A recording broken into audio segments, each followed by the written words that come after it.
Hey guys, so when I uploaded the video of the cards that I got a comments with quite a few questions. Number one was, what was the story behind this? Me and my husband, we went to see Hitchhikers Guide to the Galaxy, the immersive experience at the Riverside Studio, and one of the things on the merch was this deck of cards here, which come very similar to how the book would. Oh, it's a whale. I didn't know that. While we were on our way home, I happened to notice that if you put the cards together, they create a pattern. And during a time when I was quite bored after the new year, I put the cards together and we came up with this sort of pattern here.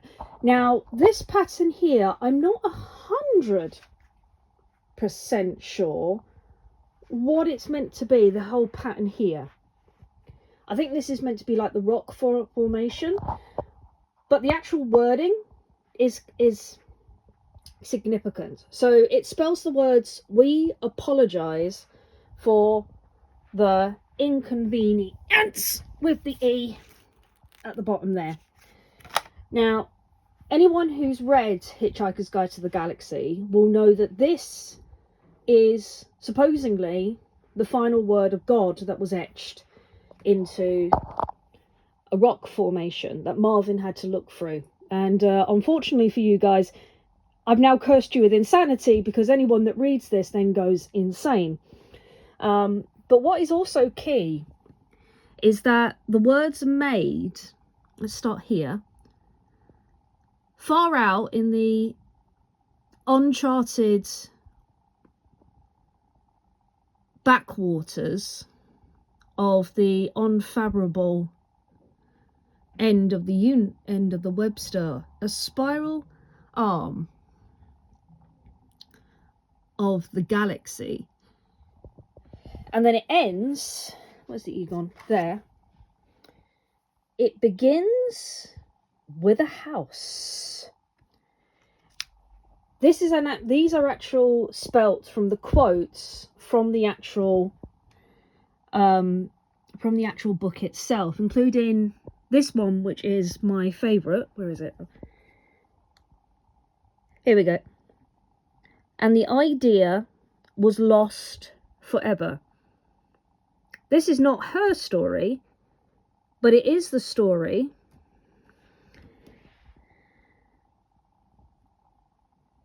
of the what? Catastrophe. It's just an amazing how it's written. One day I'm going to sit down and I'm going to try and work out exactly what all of this says.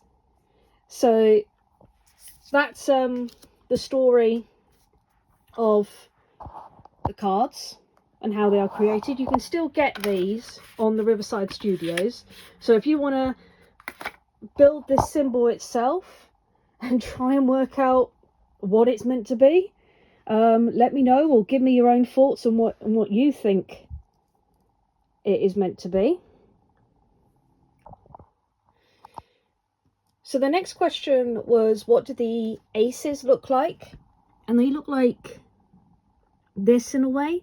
They've got indications. So there's the mice, which might mean that that's upside down. There we go.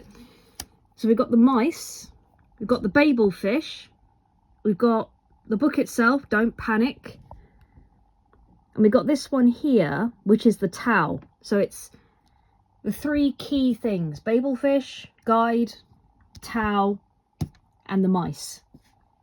And then onto here, I think these are jokers. We've got the whale, we've got two Marvins, and that's also upside down. The bowl, oh no it's not, the bowl of petunias, which I think are pretty cool. They're absolutely fantastic. I love these. These weren't requested, but I thought I'd show them anyway. These are the kings and queens and jacks of the pack, which I think look absolutely gorgeous.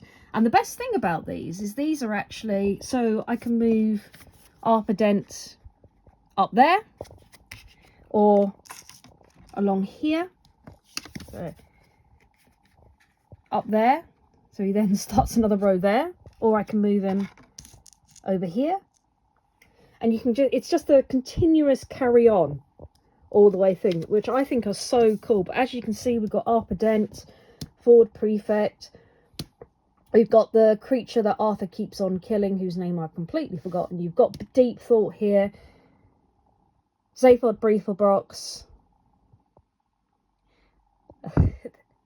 the Trillion, I think this is meant to be Fenchurch. These are just so absolutely awesome. I've also been told that this is his favourite card, the Six of Hearts. And for people who don't know, at one point Arthur meets a young scientist who is cloned. And these are her clones here, running around. And it's got the start of the story of Fenchurch, who is Arthur Dent's girlfriend. But it is huge amount of fun. I do confirm, huge amount of fun. Anyway, I gotta go because I've got some work I need to do, so I'll catch you guys a bit later.